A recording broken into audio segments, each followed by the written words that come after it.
for us as a figure it out, but that's the challenge we have ahead, and we look forward to using these next couple of days to compete, but then also to really learn one another's styles of play and what makes us the toughest team to play, to what makes us to be a tough team this year. Hey, Tobias, Mike Sealski from the Philadelphia Inquirer. Once James got here last year, the number of threes you took, I think, went up, and your percentage making them went up. How do you view that kind of change in your game? Like, do you go into the offseason figuring I'm going to get more catch-and-shoot threes, playing with James over a full season, and what kind of adjustments do you make to your preparation for the season, maybe knowing that? Yeah, I mean, last season it was in the beginning of the year it was tough for me because now at one point I was shooting like 29% from three, which is like not to my standard, and from shooting very very well from 3 years prior, that was tough for me. But in reality, I just got to the drawing board and figured out ways to increase that 3-point percentage. Where after the All-Star break, it was up over 40%. So. Just really going into off season is figuring out ways to kind of follow up from that. And, the biggest adjustment was letting it fly and not worrying about the result, but shooting it quicker and shooting it from different spots and letting it go. So I do look to kind of let them go even more this year in different situations on the floor. I just think it opens up the floor for everyone else. And, if I'm in those positions to receive that basketball, I have to let it go to space the floor the best way for our group. So it was an adjustment for me because it was kind of the first time that I've shout out to everybody in the chat been in those positions as kind of a catch and shoot player off the ball.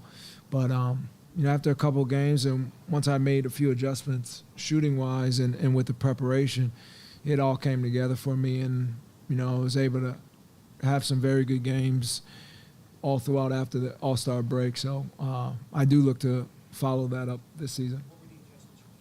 Rasan, what up, my man? That's a secret I can't tell you because then I'd be giving my secret sauce away. But shooting it quicker, I was noticing like in a lot of the film prior, I just wasn't letting the ball go fast enough in certain areas on the floor and hesitating a little bit, but just letting it fly and letting it go and living with the result was probably the biggest adjustment. I told you that. Hey, Tobias. Just speaking of adjustments, adapting your game, now with PJ on board, figure that might mean more minutes for you at the three, sliding down a position, obviously something you've done before, but what are going to be the keys to taking on that role and being successful at that position? Yeah, I mean, in Doc's system, honestly, the 3 and 4 is pretty identical. Probably the only adjustment would be like who you're guarding defensively. And last year I guarded 2s, 3s, 4s. So I don't think it's that much of adjustment, to be honest. They're identical positions. When we played in L.A., myself and Gallinari were the 3-4, and we never really labeled ourselves as 3 or 4. It was just forwards. So I think that's kind of the same adjustment here. Obviously, we'll see like what positions we're in offensively as a group, but in terms of playing the 3 or the 4, they're pretty identical, to be honest. Hey, Tobias. Kate Scott, NBC Hey. Sports Philadelphia. From the Kate! looked like a really joyous off season for you. You're a movie star. Thank you. Your baby, your dog is growing up, and you got married. Congratulations. Thank you. Thank you. How would you describe your off season and maybe the impact it has on you coming into this year?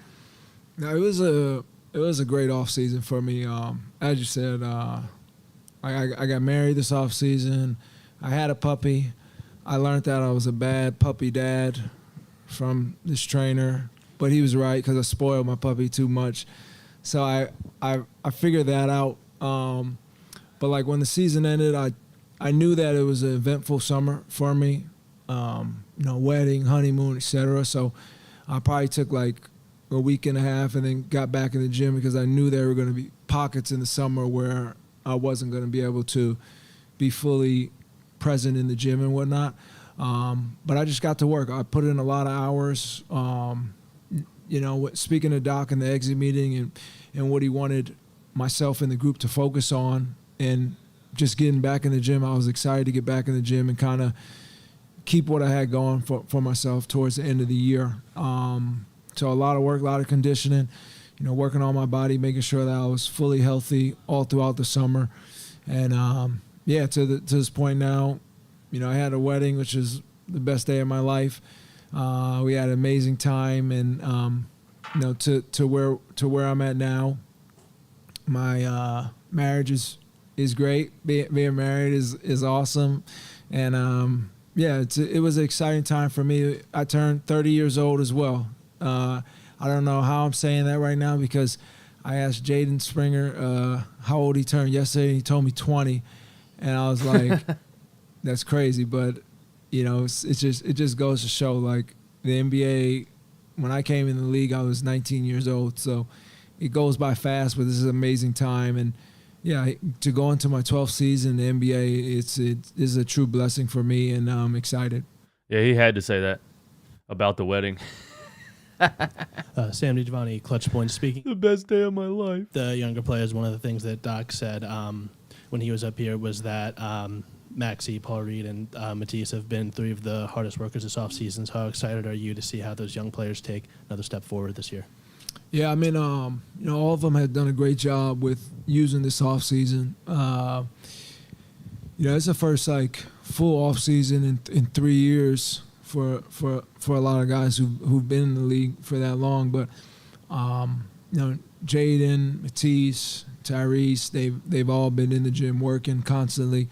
You're able to check in on guys throughout the summer, make sure that they're putting their work in, putting their time in. And I think you're going to see big improvements from a lot of guys. The biggest thing is during this year is to continue to have that steady work ethic throughout the year, no matter what's going on. This group is going to need every guy, every player. And there's a lot of talk for a few weeks before being traded. It's exciting for every person in that locker room to really excel for our team to hopefully win a championship. Tim Starr, I feel you, man. I actually forgot about Sixers Media Day. I was clipping out parts of my Eagles post-game live. All that you had. That's why I was up here a little bit late, but I don't think we missed anything too important. Now going into this year, just how much more at peace or comfortable do you feel just kind of knowing what's expected of you or required of you just with this iteration of the team? Yeah, I mean, I do have a greater feel for how we will flow and play. Obviously, you never fully know, but the way that we played in the playoffs, that was kind of like a blueprint when we were at our best of how we can be really good. So, just following up on that, and then also I know I missed Harden and Joel. Expected of me each and every night. Damn. Being a leader in terms of my energy, in terms of defending on the basketball floor as well. And those are controllables that I can be present with each and every night that I play. In terms of the offense and the shots, those will be there. And I always said, the better we are defensively, the better team we are offensively, and kind of that's really the goal for this group going forward. But for me, it was easier to work this summer knowing, okay, this is what was successful for me last year. This is how I can grow off that success and be better for our group this year. Hi, Tobias. Dave Uram from KYW News Radio. After the Heat series last playoffs, a common theme was mental toughness. Mm-hmm. How do you think that improved in the offseason? And it's early, but in what ways are you noticing improvements in the gym and on the court?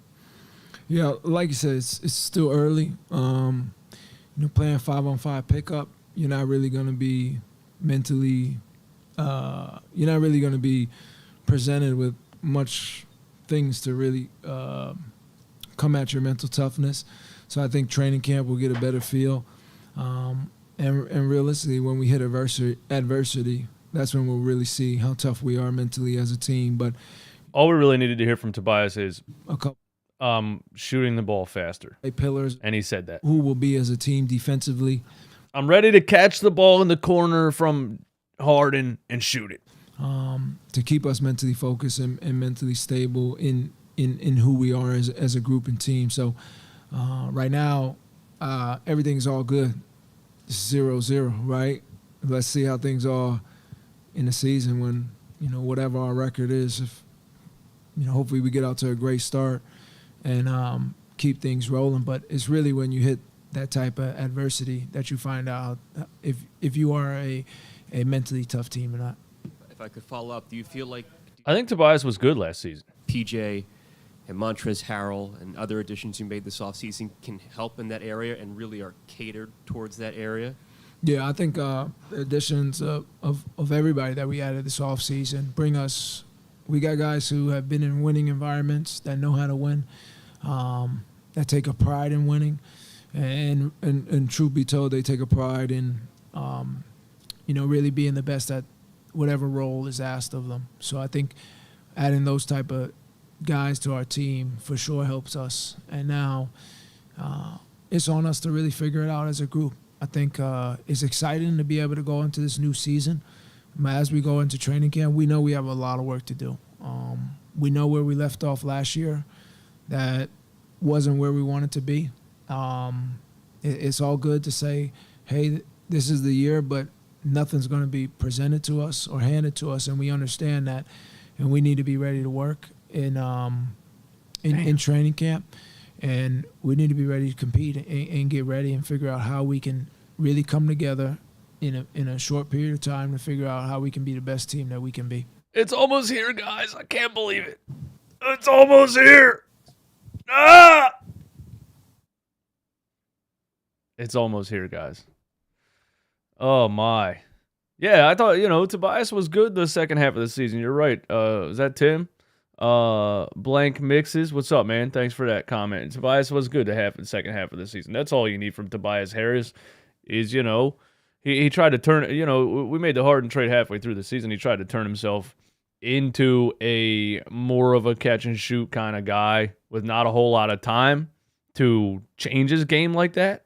So, I thought he did a good job in the middle of a season really trying to change his game and adapt to the James Harden trade and try to give himself, understand his role. And he understands his role. We did a lot of talking about what Tobias Harris thinks his role is on this team, because he's the highest paid player on the team.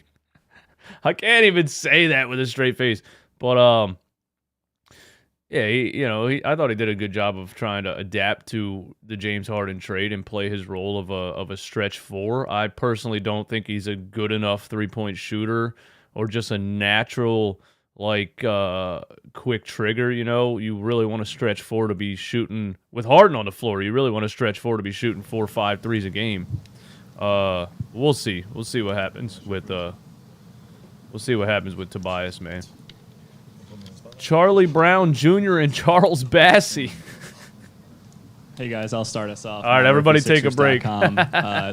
If you both would answer this, that'd be great. How did playing with the Delaware Bluecoats in the G League help you guys grow your game last season?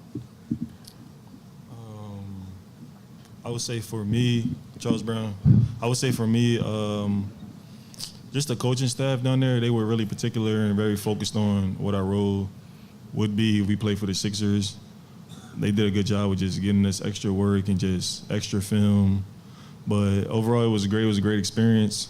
And you can't do nothing but learn from it and apply what we learned to the NBA games. Like what he said, it was great just going up and down with the team in the G and just the coaches down there helping us and supporting us through the process and, most of the time we go down there, we score a lot and stuff like that. But we as a player know coming up here, we're not going to be as what we are down there. Just coming up here and playing our role, like he said. So yeah, just make us just maximize our effort and just what we do when we can come back in with the Sixers. I never knew Charles had an accent like that. See what stand kind of caught me off guard. Watching Joel Embiid at your position. It's great. To me, he's one of the best big in the league, and just watching him in practice and going against him in practice and pick up and stuff like that. It's been great. Going against him offensively and defensively. It's been great. We push each other. everybody on the team. Jimmy, get out of here, man. It's been great just watching them. Charles Brown Jr., Anthony Gilbert back here, Liberty Ballers. Just wanted to ask you 2 quick questions. Can you talk a little bit about growing up in Philadelphia and where you come from, and then also to that point, talk about your basketball journey and how you've, how could I say, persevered to get to this point as a Philadelphia 76er? I was raised in West Philadelphia. I went to St. Joseph's. I went to George Washington High School. I went to Imhotep Charter High School, if you're familiar with that. I usually stayed around the city. Got to try to find it. For most of my career. I went to prep school in Connecticut for about 8 months. That was a good experience. It was an all-boys school just to get away and try something new. But I had a pretty long journey, pretty interesting journey. I started in Atlanta. I was on a 2A with Atlanta. Then after that, I played in the G for a little bit with the Iowa Wolves, Minnesota G League team. Then I went to Dallas. I was on a 10-day with Dallas. Yeah, I don't care what Charlie Brown's saying, bro. Let's go find Harden and Embiid until Charlie Brown's done. Because I got to be honest with you guys. I don't care. Wait a minute. Where's Harden and Embiid at? Are the teams who win. Can I just rewind the live? Oh, I can. All right, let's do that. Who's that? George Niang and who? Take it for what it is. Shake Milton. The Sixers' former bench players. We got a real bench now, guys. Not really interested. I don't know about George Niang. I don't want to comment. Let's listen to Harden and Embiid here quick, I guess. You guys let me know in the chat when somebody else important comes on the screen live, and we'll hop back to that. And so it's gotta be very thankful, but now it's time to go. Everybody's gotta be on the same page. But we know we got a chance to win, and we gonna get on the same page, and it's gonna be fun. And then just as a follow, just for you, given how the season ended with your couple of injuries, just how are you feeling, and maybe how did the recovery process impact what you were able to do this summer? I'm feeling great. I was in bed all summer, so. I'm feeling great. I was in bed all summer. Ready to go. Ready to compete. It's gonna be fun. For both of you guys had pretty instant offensive chemistry last year, despite the fact that it was put together pretty late. I guess, what is the next step for you two in terms of how you grow together as a duo? And, is that just more time, more reps? What's the key to that?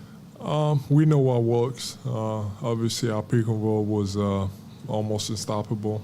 Probably unstoppable. And obviously, a lot of things change, when you're playing against teams that switch everything. But, we know what we have to do. But I'll say, our focus is on, defense. We aim to be the best defensive team in the league. That's going to take all of us. I got to get back to, not, waiting till the fourth to be that guy, and then doing it all game.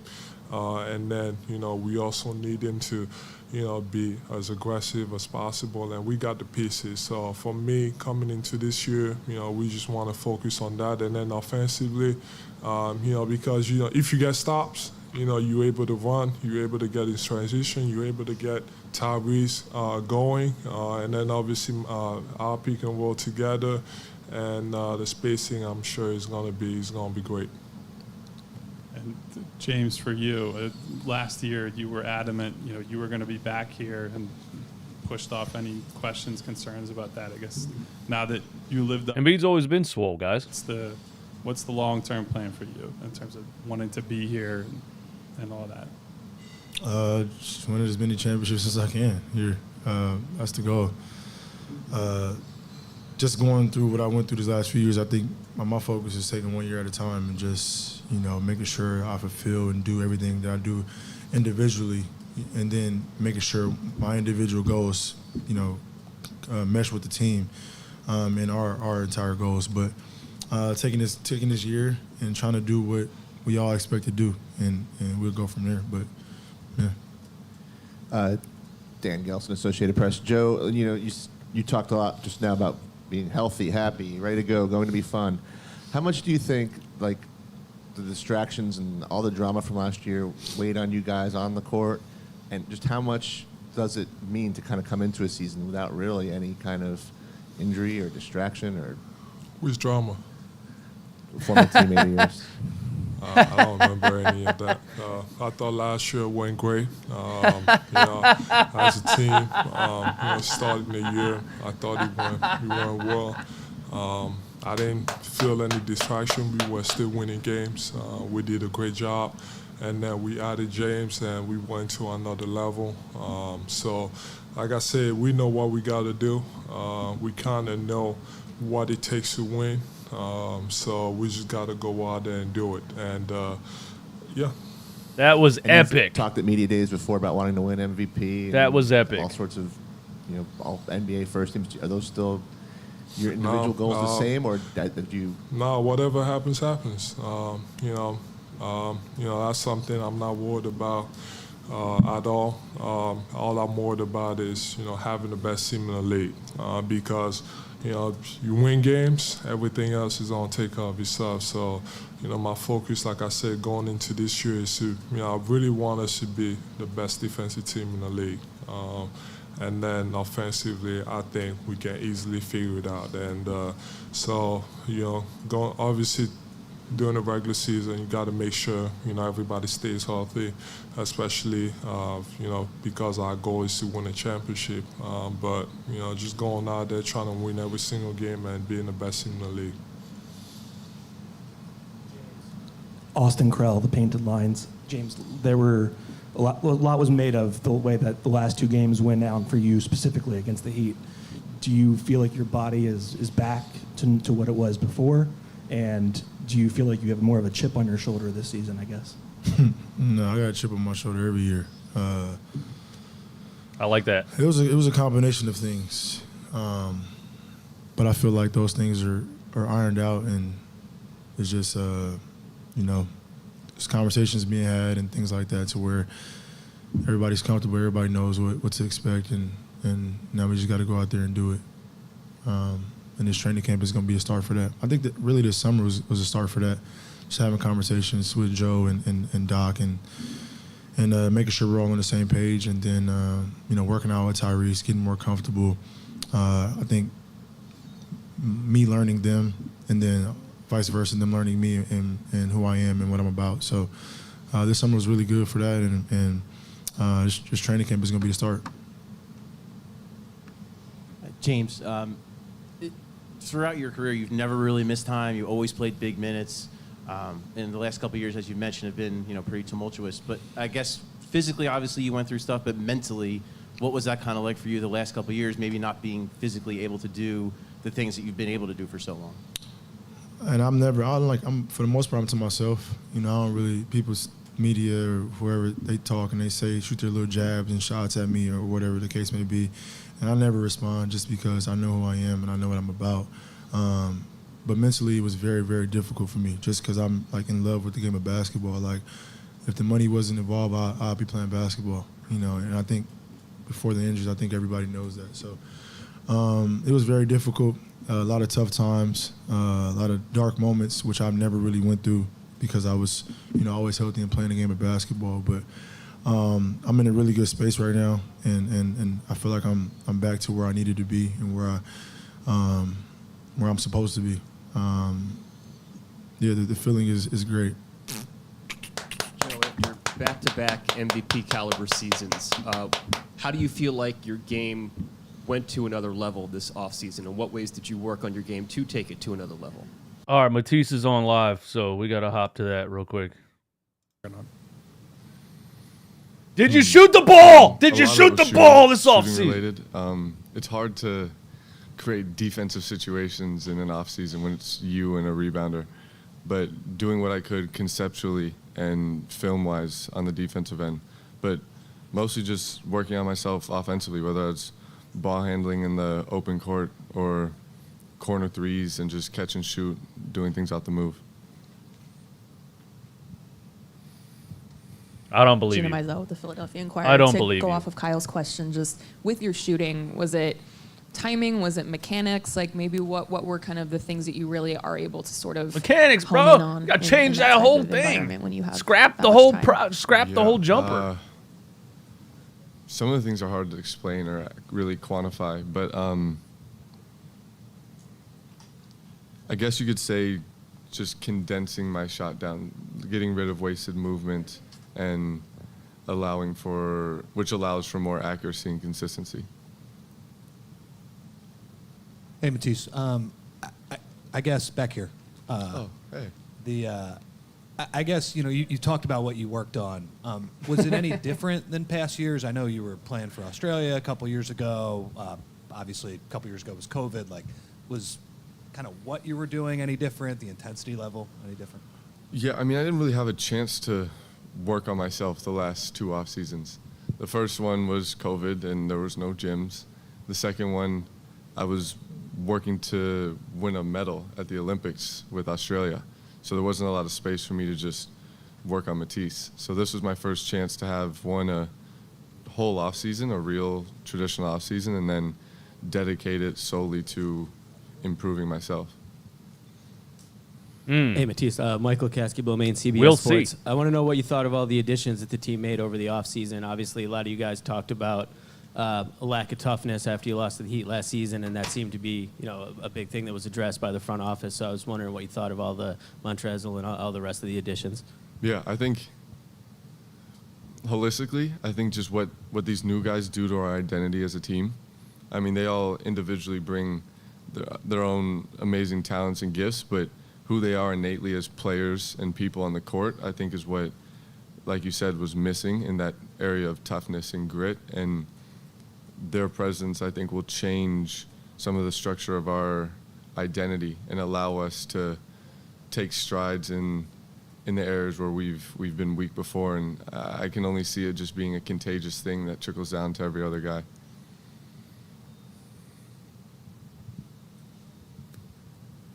To go off of that, Joel, when he was up here earlier, said that he wants you guys to be the best defensive team in the league.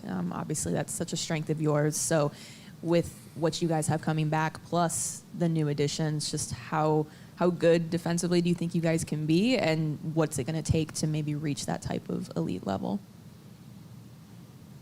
I mean, how good can we be? I think we could set the standard for how good you could be as a team defensively. I think as far as what it will take to get there is just a level of being bought in and being able to sacrifice yourself for whether it's being tired or wanting to be right, but just doing whatever is necessary for the team. And like I said earlier, I think that these new guys and the guys we've got back and the level of commitment that can just be felt throughout the gym, I think we have everything we need to make that happen. Hey, Matisse, Noah Levitt, NBC Sports Philly. Matisse isn't a very good interviewer, bro. One of the few guys in the league who's kind of in your class with the steal and block rates. He used the word quantify and holistically. What are your impressions that you've had playing against him, and what allows him to get all those steals and blocks? You know what's funny?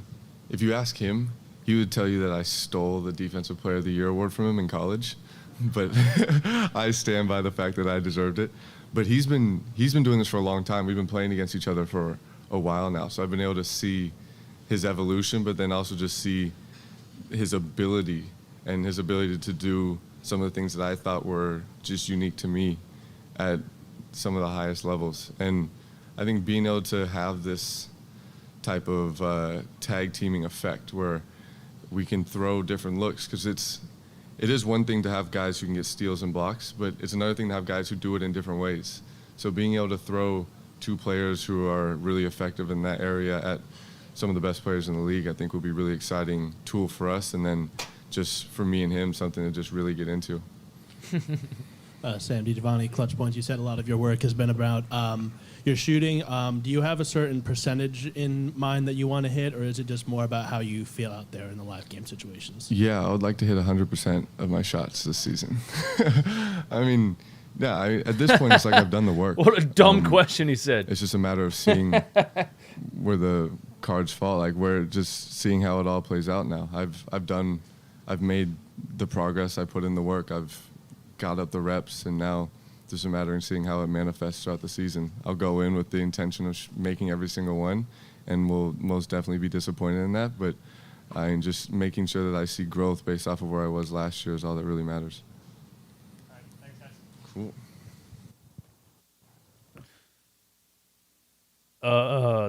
That was interesting. Do you guys think that they just played all of the Sixers trade package back to back to back?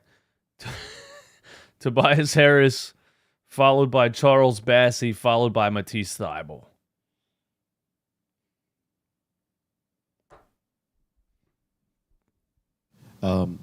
Montrez, Kai Hey! What about the situation was kind of stood out to you? Why come here? And also, can you just talk about your relationship with James, please? It was definitely a opportunity for me to be able to get back with a coaching staff that I'm kind of used to, coach staff that I've been under, and Doc was the one that actually gave me my opportunity to actually be able to come along as a player in this league, really. So it wasn't a hard decision to be able to pick to come here, and definitely with the rotation that they have and the things that they've built over time, and seeing the transition and the way that they're angling to go. I just feel like I fit that nature to where they want to be. As far as my relationship with James, man, that was like my first 2 years in the league, man. So that's been a long time ago. He's changed as a player. I've changed as a player. So really, it's just about we gotta have to get back in the gym and basically get back into the different situations to what he's comfortable with, the way he likes things done, how he want them done, man. And it's just about figuring those little things out.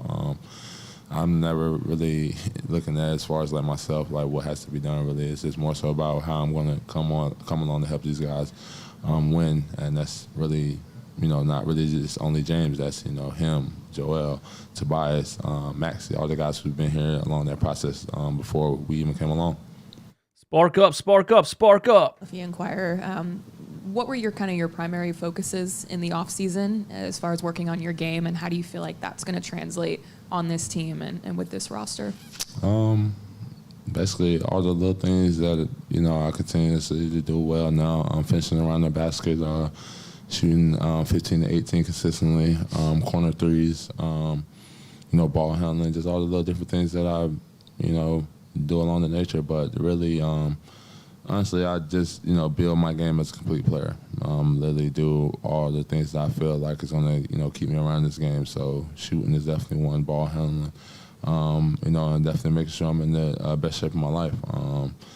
My summer regimen is really, not one of any regular one. I literally think I play basketball all year round. I don't vacation. I haven't vacationed since I came in the league. Honestly, I've never been to a vacation spot. I literally go to any league I can find, no matter if it's. I played out here in a couple leagues before, the Brotherly Love, the Danny Rump tournament, so ABL. Drew League, like I don't put the basketball down. I'm blessed to be able to play this game and call it my job, so I don't try to spend too much time away from it, really. I think I probably take the first week off to just give my body some time to just, relax and just sit down with my kids and just not move and just be around the house. But then after that week or two, I'm right back to it. Players that love ball. John Clark from NBC. Imagine that. Yeah, how much did James blow up your phone, and did he kind of really push you into coming here? I don't know what you're talking about, man. I think that's called tampering. Ain't that something like that? Ain't that a rule or something like that? Well, it was after the I don't know, date, man. right? I don't know. I have no clue, man. This is not a deposition. I really have no clue, really. But it's good to be back in a situation with a familiar guy that I'm used to.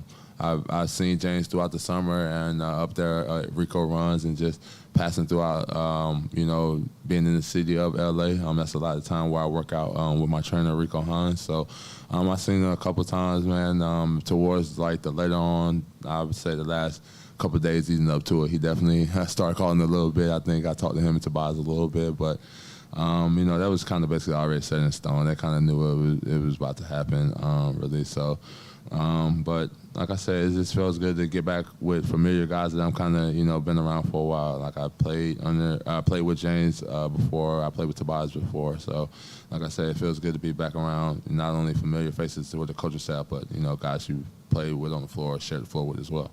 What's it like? He said, I ain't snitching. Well, Embiid, and did you guys joke or talk about your little dust up on the court? we haven't. That's the crazy thing about it. We haven't, because I think we both understand that it's the competitive nature. It's the passion that we both have towards the game and the will to want to be able to put.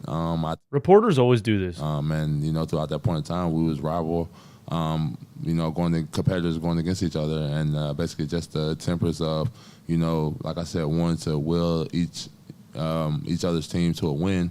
They basically just bump heads. And that's the type of person you would want to be sharing the floor with, definitely, because it basically shows that this guy is built towards winning. He wants to win.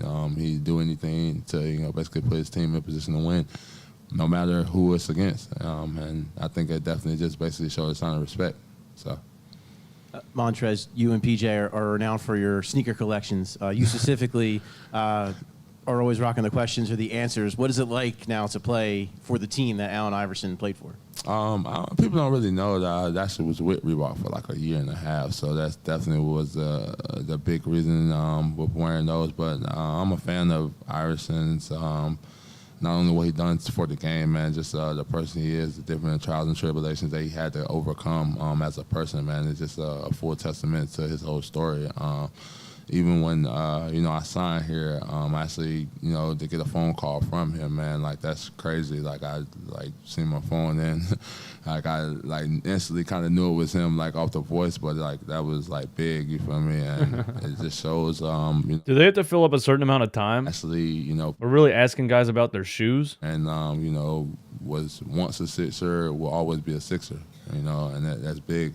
So, really, man, it's just a huge honor, really. I got some laid over here for the City Edition uniform, man. So I got a couple of special Iversons that, haven't ever been seen and, won't ever be seen. I got some crazy PEs I done, so and it's definitely going to come out.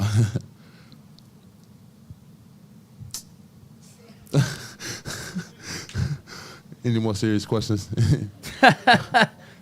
Literally, the day I signed, I talked to him maybe 3 hours after. So literally the same day I signed, I literally got a phone call from him. So that was definitely big. Nick, I hope they did. Oh, man, that's nice. Oh, y'all have a good day. Nick, I really hope they did ask Doc. Doc, you had a little bit of a Twitter episode where your Twitter page was liking some very vulgar, graphic, inappropriate things. And then your PR team came out and said it wasn't you.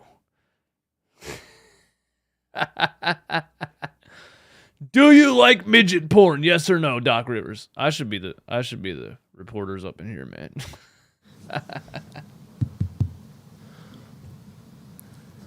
All right, Maxie and Paul Reed together. Nice. You talking about H2OP Reed?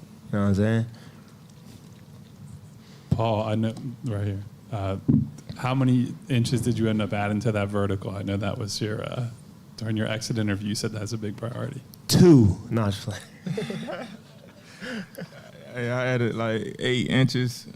When I first tested, I was 28. Now I'm at 36. We just gonna keep going up.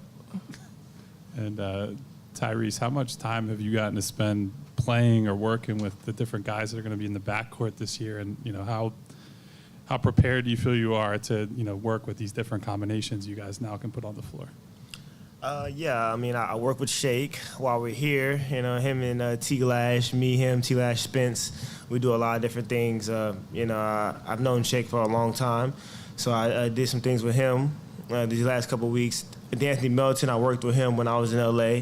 As soon as he got traded, I think that was cool. You know, got to kind of get a feel for his game, got to compete a little bit with him. And then James, you know, off and on all summer, just because, you know, he only got 21 games, I think, in the regular season last year. And he's going to be a big part of our team this year. He's going to have the ball in his hands a lot. So knowing how, you know, he plays and how to play off him is going to be big. My bad, Tim. Philadelphia Inquirer, Tyrese, you mentioned at the end of last season that you wanted to work on your handle and your decision making, both to get your own shot, but also to get teammates more involved. How did you go about doing that, and where do you feel like you're at with that part of your game heading into the season? Yeah, so, you know, normally when you're working out, you do a lot of one-on-0 stuff. So, you know, this summer I did a lot of live stuff. So I had, you know, certain guys, if it was Spence, you know, he would bring in some guys. Then I had, like, my high school best friend or my childhood best friend. He would help me as well. Shout out to him because, you know, I'm very competitive. So I was going at him you know, every single day sometimes for weeks. But that's what I did. I did a lot of, you know, playing against a live action. Once you do that, making live game reads, whether it's scoring for yourself or dishing off the teammates, that was big for me. And then just being able to build muscle and fight through screens. You know, that defense is going to be a huge part of our game this year. So. Hey, Tyrese, John Clark with NBC Sports Philadelphia. How much do you think you and James push each other? He talked about the workouts you guys had, but also for you, the way he plays and makes players better around him and stuff like that. Yeah, pushing each other. Every single time we play pickup or one-on-one, I don't want to lose to James. I mean, it's like my big brother, like playing against your big brother. And it's been times where we played pickup in the past couple of weeks, and it's like we're going to bump heads because, I mean, I'm just extremely competitive like that, you know, and he is too. So, which is really good. It's really good. When you have guys that are very competitive, I have one next to me who's extremely competitive. And when you have a group full of guys that are extremely competitive like that just makes your team a lot better. So, but yeah, I mean, playing with him is extremely fun as well too. So we've done a lot of things while we were working out together, and then just being able to have a chemistry and a brotherhood of I can pick up the phone, I can call him whenever, and not just for basketball, it's for life, and I really do appreciate him for that. Hey, Tyrese. I'm sorry. Go ahead. Oh, thanks, Paul. Tyrese, Dave Uram from KYW News Radio. What heights do you think you can take your game to this season? What are your expectations for yourself? Honestly, do it. All-star. You know, Coach Doc said something in the locker room recently, and it's this is a we season, not a me season. This season is going to be all about us as you know, a group, as an organization. And I just want us to be the best that we can possibly be. I want us to go out here and I always say I like to prove 1% better every day. Training camp starts tomorrow. I want us to improve 1% better every single day. We have new guys on this team, new group. We're blessed to have James for training camp this year, and not just 21 games. So we're going to go out there and we're going to compete extremely hard. And I'm not really worried about the individual accolades. I just want to go out there for help my team as much as possible. And one of the main things I really kind of focused on is trying to become a better leader. I feel like I have this personality where I'm always smiling, I'm always happy, and you know, I work extremely hard. So I try to push my teammates. You know, I push him all the time. I talk to him, pull him to the side.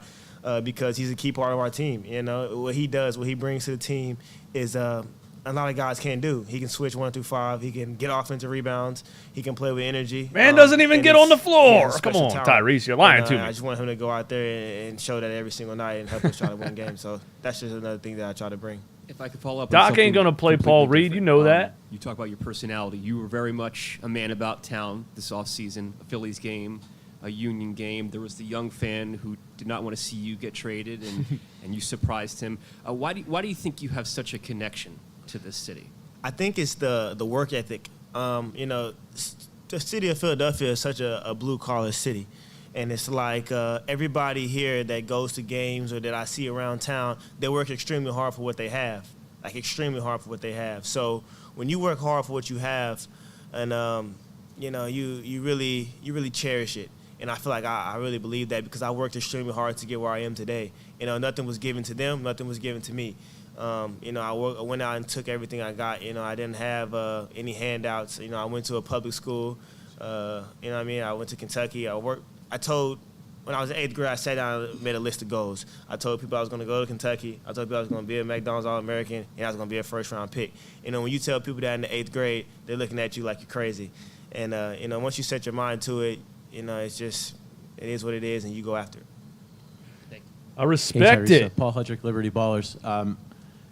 Doc said it got to the point this offseason where Spencer and Sam had to show up at Doc's house to have a talk with you about how much you're working out and that you maybe needed to take a step back. Is that something you feel like you need to maybe work on a little bit, is knowing when to, because you obviously want to work all the time, but maybe taking a step back and getting some rest and getting that perspective? It's funny that you asked that. I mess with him all the time about it because he gonna try to beat me to the gym, and that's just who he is, and he works extremely hard too. So it's something that you have to learn being a professional. I've always been work,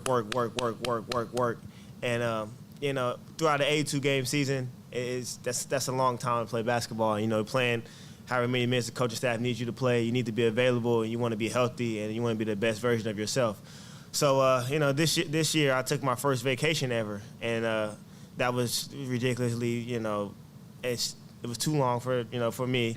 It was too much doing nothing, but it was great. I got to spend a lot of time with my family. My entire family went with me. I was blessed to have a lot of fun with them. But it's a part of becoming a better professional. Knowing when to take off, knowing how to rest your body, knowing how to recover. And the medical staff really helped me. They've helped me a lot. They've been on me about recovery and all those different things and taking time off. But once you rather somebody tell you to pull back and somebody have to try to ramp you up. And you have two guys up here that they're gonna have to pull us back. I know Paul Reed works extremely hard as well. And I even had to say, hey, yo, P, like, why are you on the treadmill before we play game 4? Like, get off the treadmill, P. But that's just who he is, and he works extremely hard. And you have to have guys like that on your team as well. Paul, you had a good playoff run last season as the backup center. The team still goes out and signs Montrez. How does that change maybe your mentality at all? You feel like you're about to step into a role where you're the backup big, and then they still add one. Does that change how you think at all, or what your vision is for yourself this year? Oh no, that didn't change anything about my mentality. Montrez is a great player. I think he's going to come in and help us win some games, and I think he's a great addition to the team. I'm just glad that we got some extra guys on the team that's going to help us go out there and win games.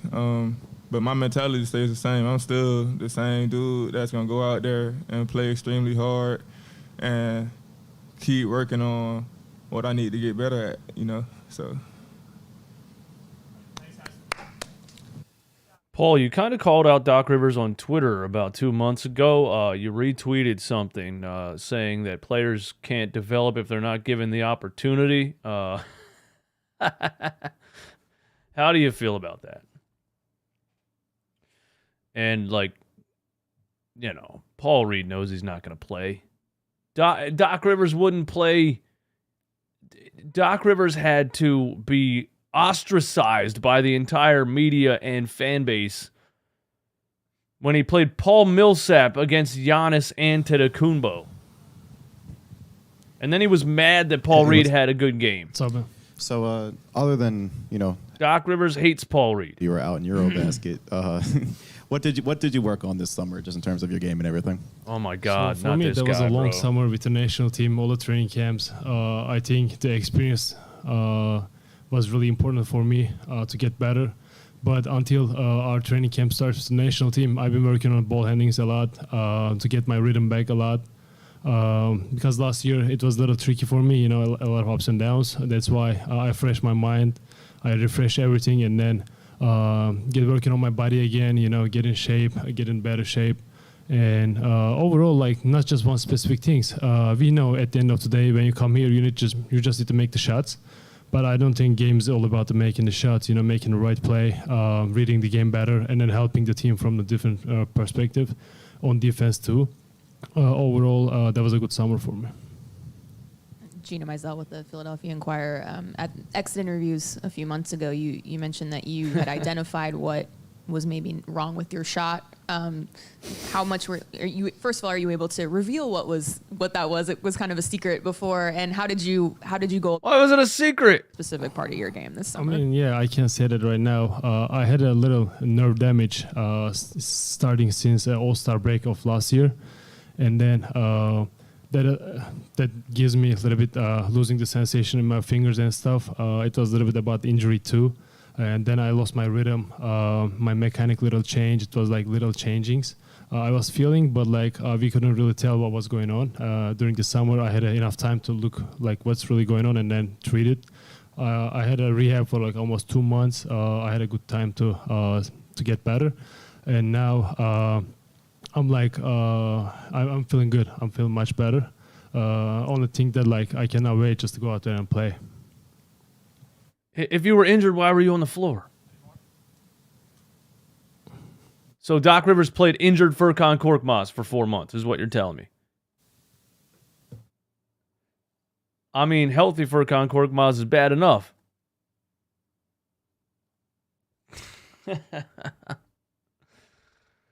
And we just listened to Tyrese Maxey, obviously, but listening to Paul Reed and Furkan Korkmaz, I mean, come on, man.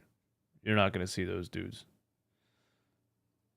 Doc Rivers is not going to play Paul Reed, and Doc Rivers was reprimanded for playing Furkan Korkmaz. The energy and the competitive spirit that the team is looking forward to win a championship. And I can be a great fit for this team, whatever they need me to do. Did we hear from everybody? This is great. Yeah, I say the same thing. Just kind of showing that I can fill a role that they may need. And kind of being a good teammate, being a good guy, and just. Well, I don't care what these guys had to say. I'll be back in 1 minute. And you have a twin brother who was on a two-way as a rookie in the NBA last year. What advice has he given you? What's some of the advice that you're thinking about most entering your rookie season? I mean, the thing that he's told me the most is kind of just to, stay even, keep it even kill. There's going to be games when you play, games when you don't play. You're going to be frustrated, you're going to be happy. It's just an up and down roller coaster kind of ride. So just going through the year, just keeping the even head and just taking it with a grain of salt. For Trevlin, knowing your journey, when it comes to toughness and how that's defined, what do you think of when you think of toughness for a basketball player? It's doing all the small things, doing whatever it takes to win, whether that's being a dirty guy, doing the scrappy small stuff, or being the leading scorer. I feel like whatever it is, you do it at a high level, you do it with consistency. Trevlin, now that you've been around with the team a little bit, have you been able to talk to Doc and maybe get an idea of like what he's expecting out of you or anything like that just yet? Oh, no, we haven't had no personal conversation about what my role may be or anything like that, but as far as the league goes, they already know what I can do and what I bring to the table, and I feel like that's what I got to show during training camp and everything like that. Hey, Trevlin, Noah Levick, NBC Sports Philly, G League MVP last year. Obviously, you did a bunch well at that level. What do you think in your game best translates to the NBA and can be an asset up here? I feel like my scrappiness on both ends of the court, being able to the offensive rebound and defend the 1 through 3 very well at a high level. I feel like that's the small things that a team could look for. Philly can look for it towards me, and I feel like that's what I bring to the table. Small, scrappy, I tough didn't miss things. D'Anthony Melton. That's what's up. Julian, for you over here, what have you observed in the pickup runs and everything? Melton and about some of the PJ, we got to hear. veterans All right. on this team. I mean, to be honest, I've never been around leaders like that. So it's kind of a good feeling to have to know you have guys to turn to and talk to and lead the team. So that's definitely been the biggest thing I've been taking note on is that they're leaders. Thanks, guys. What was that?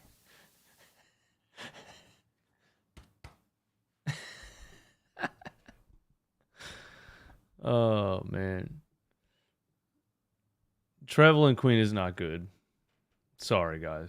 I know he was a G League MVP. No. He's not good. He got a little bit of run last year. He's not good. Julian Champagne was a dude signed to the G League team. Yeah, I don't know. They got to fill some airspace, I guess. Where's D'Anthony Melton at? We need D'Anthony Melton and PJ Tucker. That's who we need. RB in the chat. What's up, my man? Yeah, man, it's almost here. It's almost here. Man, we got training camp starts tomorrow? Shit, man. I got to figure out how I'm going to continue to cover the Eagles and cover all this Sixers stuff at the same time, dude. I need to clone myself. Gina Mizell from the Philadelphia Inquirer. What's up, D'Anthony? How are you? There he is. Now that you've had a chance to work with some of your new teammates and kind of the off-season runs and whatnot, just what are sort of your maybe not initial impressions, but further impressions and how you sort of fit in with this group heading into the season? I think, given my play style and what the team brought me here to do, it's just to impact the game every which way possible. So that's offensively, defensively. It could be getting a loose ball, rebound, guarding somebody. So I think I'll be able to fill in perfectly with them because I think everybody understands what we're trying to do, and, we got to do it as a team. Hey, D'Anthony. Kyle Newbeck, Philly Voice. Was getting traded on your radar at all coming into the offseason? I know that's kind of nature of the business, but you've been a big part of Memphis and the young rebuild they've had going on there. Yeah. Not really. But I think once it happened, and, hearing the chatter and stuff like that, given the background, Daryl, definitely he drafted me originally. So I think, once the situation, I found out where I was going, what was happening, and after talking with everybody over there, I think I was just, super excited and super ready to get to it, with this and the Sixers organization. So I think, them bringing me here is something that both sides, is happy with, and I think it's a win-win on both sides. We do have a deep team. Once you got traded, did that change your offseason approach at all in terms of what you're working on because of the different roster situation, or is it same either way? I think for me it was same either way. I think the way I play, my game translates to any situation. So, I've always decided to get better, in every which way during the offseason. So I just want to continue to improve on everything. It could be shooting, defensive, getting my body better, dribbling. So all that type of stuff I definitely attack in the season every year, no matter what. D'Anthony, Paul Hudrick, Liberty Ballers. Since you've been here, obviously the team has gotten together a lot, and the guys have gotten some runs in. Is there any particular player or players that you've already kind of felt a little bit of chemistry with, or like your games kind of mesh well? Daniel House, he was with me in Summer League when I first got drafted, so, definitely him. But, just I feel like the whole group, everybody's unselfish and everybody's, we're playing together as a team right now, giving, the pickups and stuff like that. But, I feel like I can mesh well with anybody. If it has to be, being more on ball or being off the ball, I'm willing to do. And I understand that winning comes first, and that's all I'm trying to do here.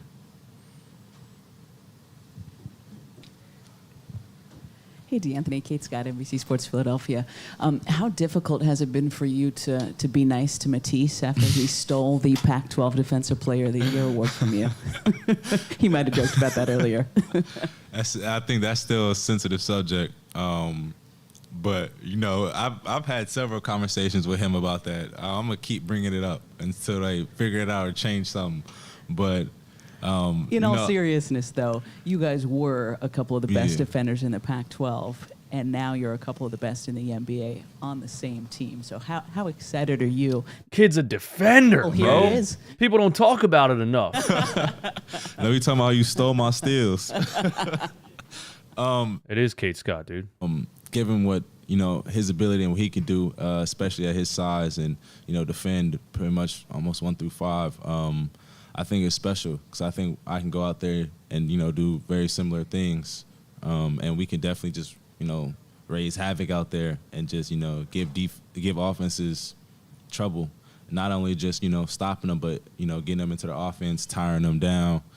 So when the fourth quarter comes around, they're a little bit more gassed because, me and Matisse are out there running around, getting steals, staying out of foul trouble, hopefully. But, I think us two out there is definitely going to be, definitely gonna be havoc.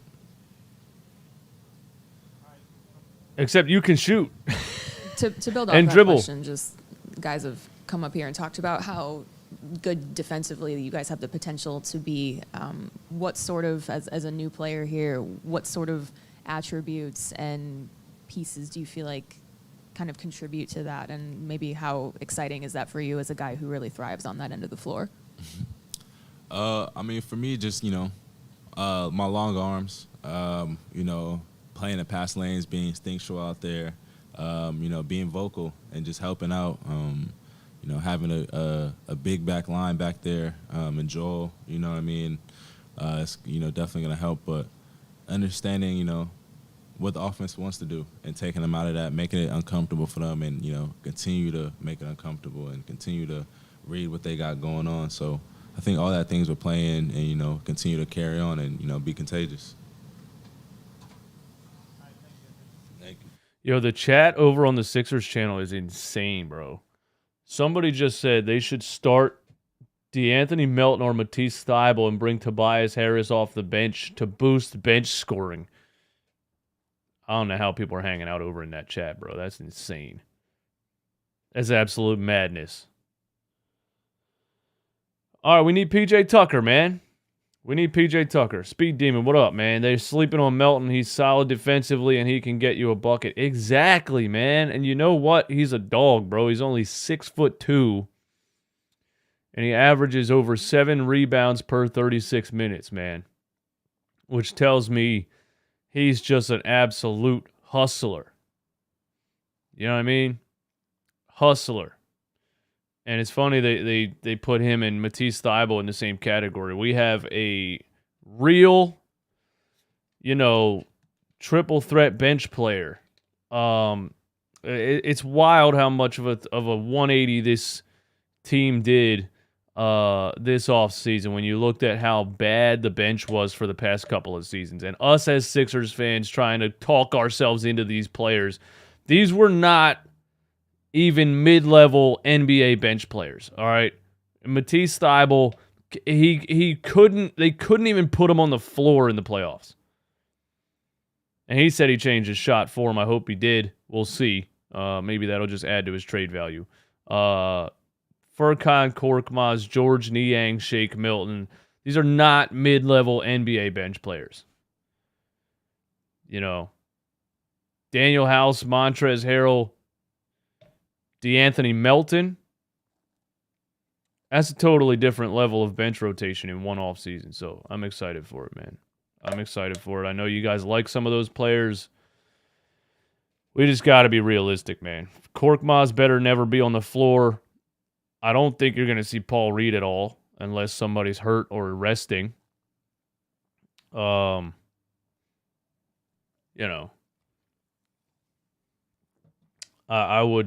don't know. You can never predict what Doc Rivers is about to do. And Doc Rivers has always loved Shake Milton ever since he dropped 39 on him, when Doc was in LA.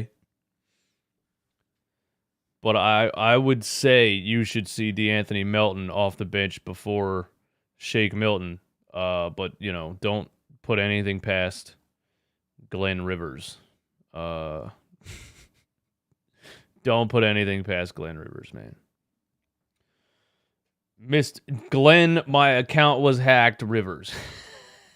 I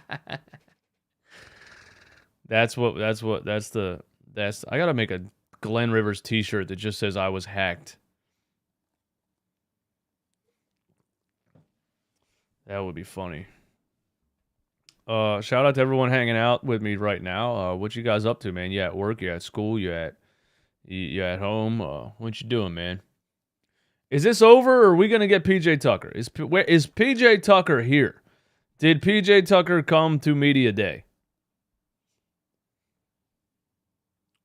2021 Shake was good, but recently he's been bad. I agree, and something happened to Shake Milton's jump shot, man. I don't know what happened, man. Shake Milton used to be a dude that would shoot an open three, and you felt like it was going in, and then he got injured in 2021, I think. He got injured again last season. It took him a while to come back from. He took a knee to the back from Joel Embiid, and he was out for what, a month or two. Something happened to Shake Milton's jump shot. Like he wasn't confident when he came back shooting the ball. His form doesn't look the same. His release doesn't look the same. I don't know, man. I don't know. Tim Starr's in Ocean City. What's up? Justice League's driving a truck right now. What's up? You're driving a truck and typing in the chat? Be safe out there, man. Be safe out there. No Limit Deuce. What's up, man? You off work today? Superhero, what's good, my man? He changed his 1-2 hop step jump shot form, and now he throws the ball at the rim. Yeah, exactly. It doesn't. I don't know, man. It doesn't look right. It doesn't look right. He throws the ball at the hoop. You're absolutely right, man. That's a good assessment. Did you see Ben promise to shoot threes today? He promised? Hey, we hit 300 in the chat, man. Shout out to everybody. Hit the like button on the stream. I was late for this. I wish I would have started it, a little bit before the press conference took off. Last year I had more people in the Run It Back Philly chat than the 76ers YouTube page had in the chat, which was funny. I was hoping I could do that again this year, but I was focused on the Eagles stuff yesterday and this morning, and I totally forgot about Sixers media day. So I dropped the ball, but I think, we got PJ Tucker left, man.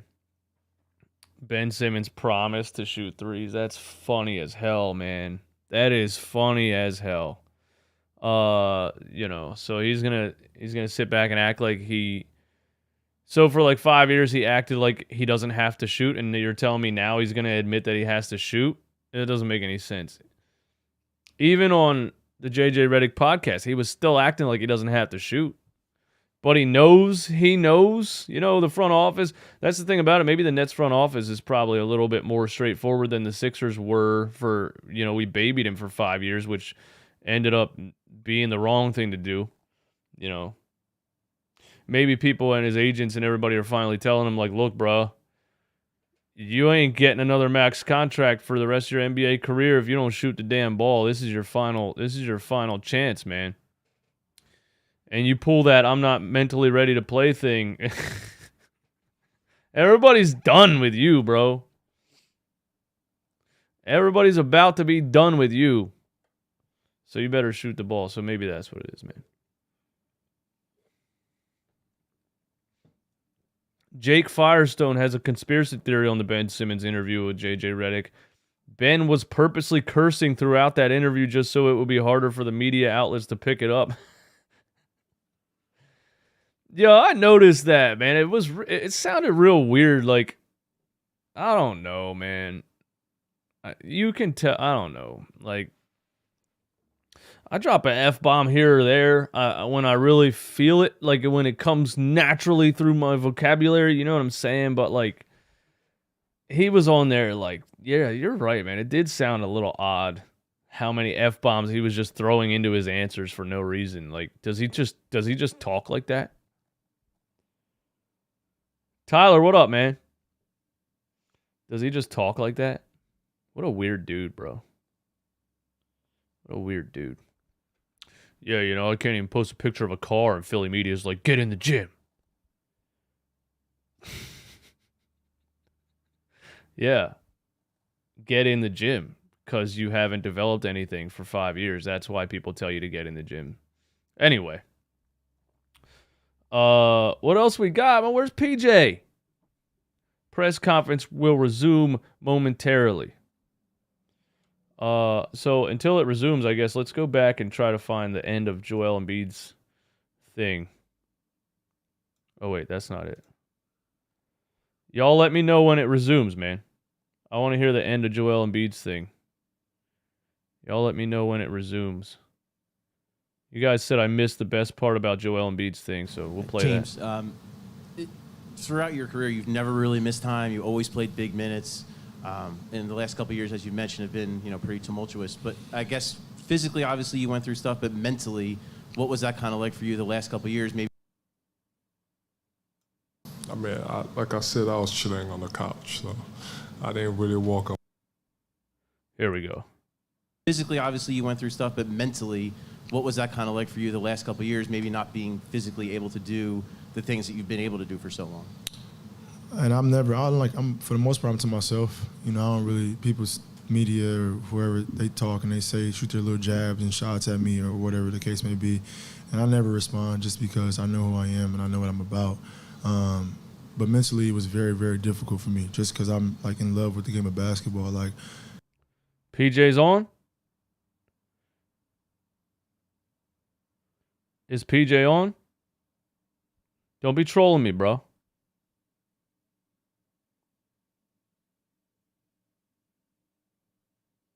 PJ's on. All right. Thanks. You know, being in a situation, feel like you can't win. Like I couldn't do that. So, you know, picking the best situation for me and checking all the boxes, and it just checked all the boxes.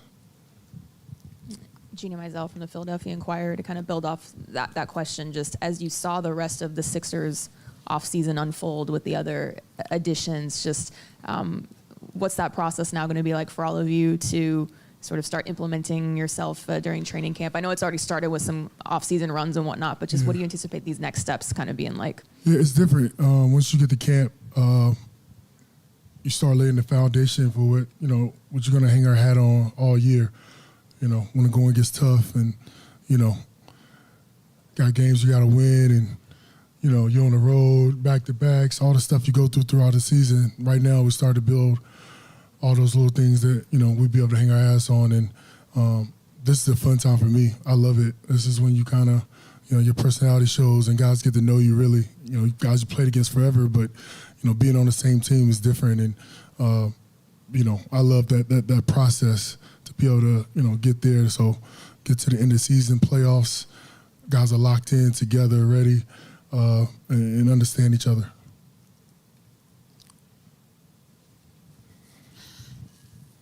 Hey, PJ, Paul Hudrick, Liberty Ballers. You've obviously played against Joel Embiid a whole bunch, but what's it kind of been like to see him up close and just to see how he goes about his business and how he works?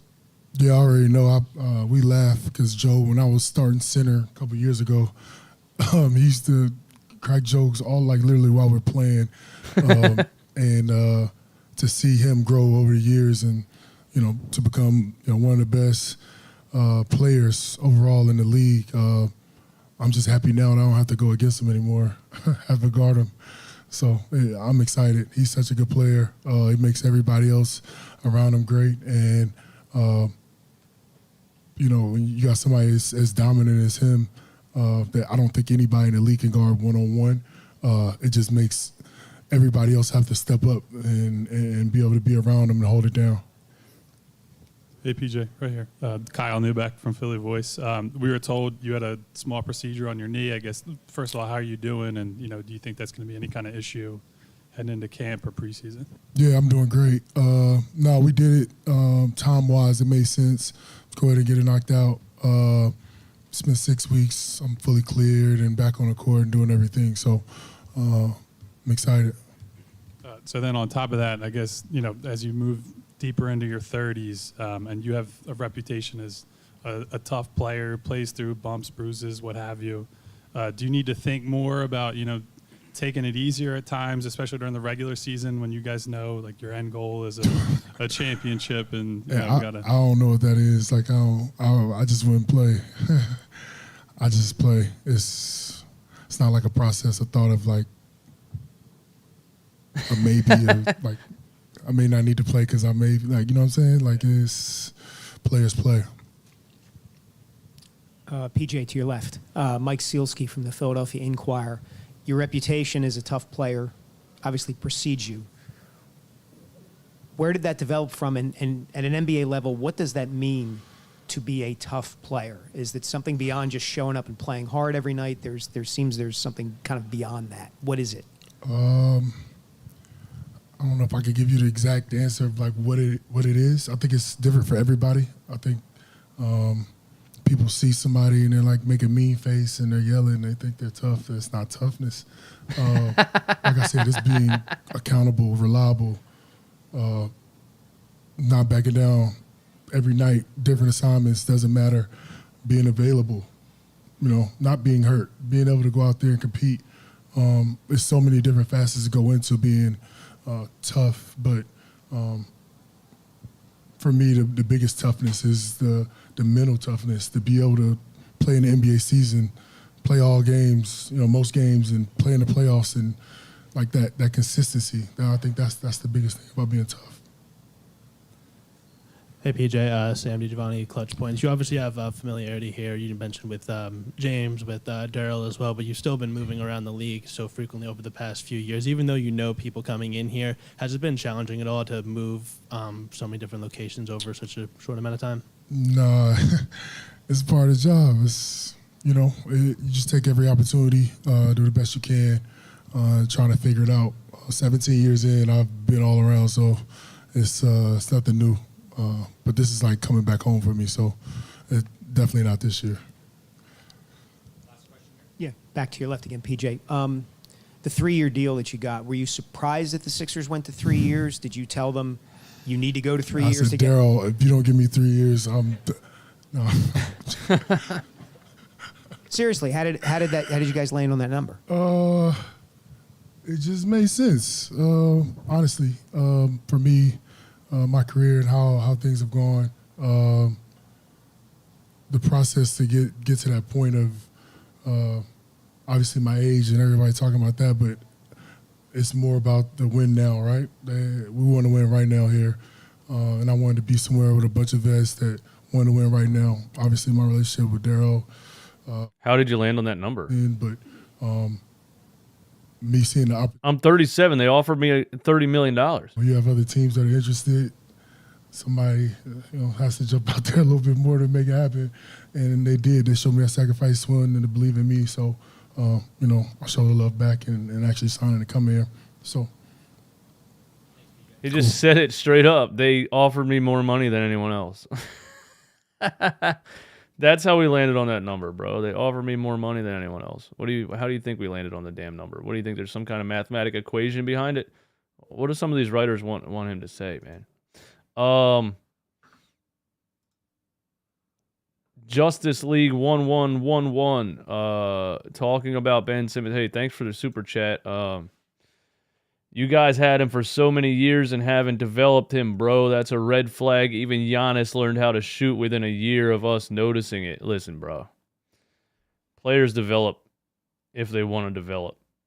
Nobody could get Ben Simmons to shoot the ball for 5 seasons, man. It's a red flag on the organization. I mean, I don't think they were hard enough on him. I agree with that. But you sound like you're caping a little bit. Because guess what? Tyrese Maxey also developed in one off season. Went from 30% three-point shooter to 42.5% in one off season. So where's the red flag on that? Huh? Where's the slander on the Sixers organization for that? Or did Tyrese Maxey look himself in the mirror and say, I want to be great, I need to fix this. I need to go work on this one thing every day, all day. It's more on the player and their mindset and how great they want to be than it's on the damn organization. Ben Simmons is a grown man. Come on, bro. There's development process for every rookie and a group of coaches responsible for it. He's not a rookie, bro. If you were saying these things after his rookie season, okay. Do you realize we are 6 years into Ben Simmons' career? And Tyrese Maxey shot more threes in one game than Ben Simmons has shot in his entire career? Come on, bro. He's not a rookie. He's a 26-year-old grown man. What is this? What is this defending for, man? Why? When will this end? When will this end? When will people stop defending this guy? It's insane. What did he do? What did he ever do for you? What did Ben Simmons ever do for you guys that you wake up every day and say, I got to go defend this guy on the internet? What did he do for you? He doesn't know you. He would walk by you on the street and not say a word to you. He wouldn't even sign an autograph for you. If you were wearing his jersey, he wouldn't sign an autograph for you. When did people start kissing ass like this, man? When did people start kissing players' ass like this? I guess back in my day, social media wasn't a thing, so people like that didn't have a voice and an opinion. The only thing you really heard about players back in the day was what somebody said on ESPN or the local news station, and that was it. There was always people out defending certain guys, I guess. Social media, listen, man, I remember a lot of people that hated Michael Jordan. Like, I specifically remember a lot of people that hated Michael Jordan. People don't realize that. They would say he's a ball hog. They said all kinds of things about Michael Jordan. They hated him. Half of the NBA fan base hated Michael Jordan. Or more. But people don't know that because it wasn't on social media, Then social media comes out and half the NBA fan base hates LeBron James. Half the NBA fan base hated Kobe Bryant. Half the NBA fan base hates, everybody. So now everybody has a voice. So it looks different. But to defend a player like this who hasn't developed for this many years and hasn't done anything for anybody but himself, completely ignores like NBA organizations and front offices and coaches, and ignored his coaches in college, ignored his coaches in Australia. I mean, just do a little bit of research, man. The players in Australia didn't like this dude before he even came over to the United States. He's very unlikable.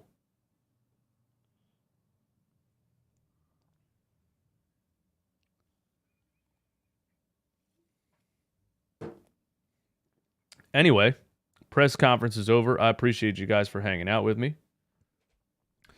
Actually, I guess we got to go see the end of Joel Embiid's thing real quick, because I didn't see.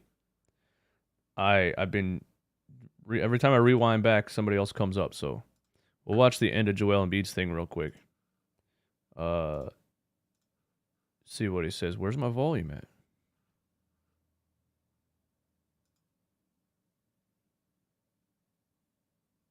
Where's my volume at? What happened to my volume?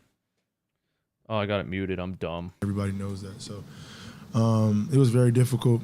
A lot of tough times, a lot of dark moments, which I've never really went through because I was, always healthy and playing the game of basketball. But I'm in a really good space right now, and I feel like I'm back to where I needed to be and where I'm supposed to be. Say it. Yeah, the feeling is great. Joe, after back-to-back MVP caliber seasons, how do you feel like your game went to another level this offseason? In what ways did you work on your game to take it to another level? Like I said, I was chilling on the couch, so I didn't really work on my game. So we just gonna have to wait and see, how the season goes. Last couple questions. That's it. Joel, after you guys lost in the What other NBA player would come out here and just say, I didn't work on my game at all?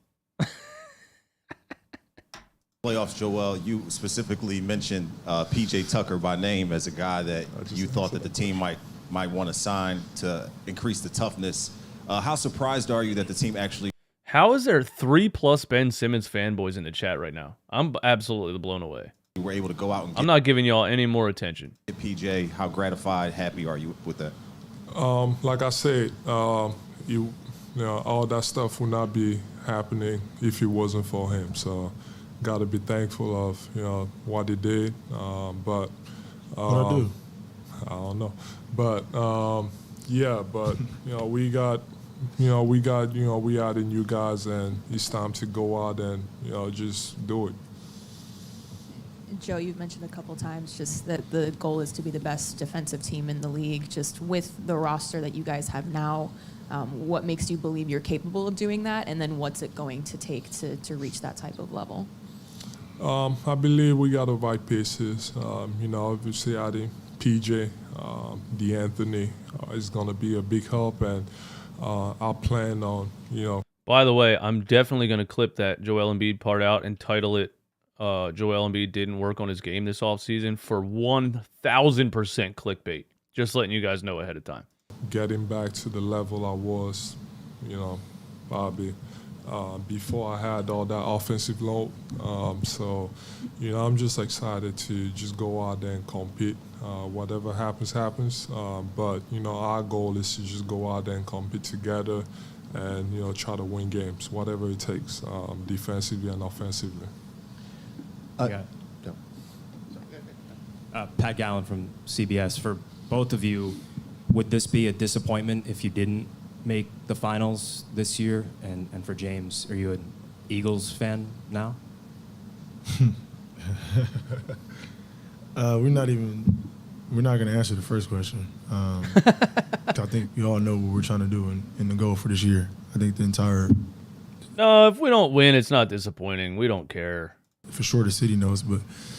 and I do love what the Eagles are doing. I don't have a specific team, but I got certain players, but the Eagles are playing very, very well right now, especially defensively. And, Jalen Hurts looks really, really good. So I think the city is excited about what the Eagles are doing right now.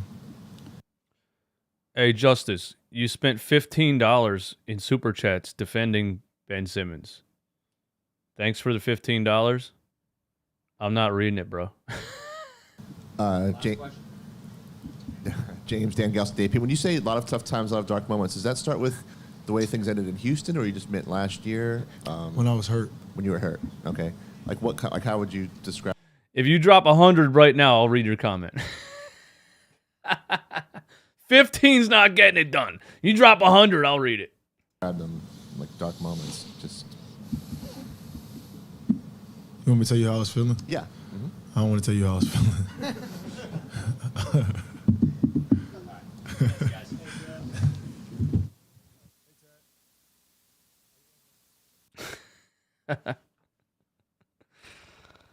Oh, man. I got to admit, man, I've never seen a more dedicated Ben Simmons fan to come into a chat and drop $15 defending the guy.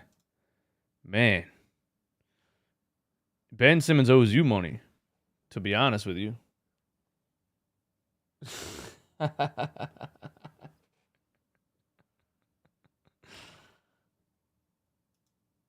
Drop 200. Oh, man. All right, guys. Thanks for hanging out with me. It's been real.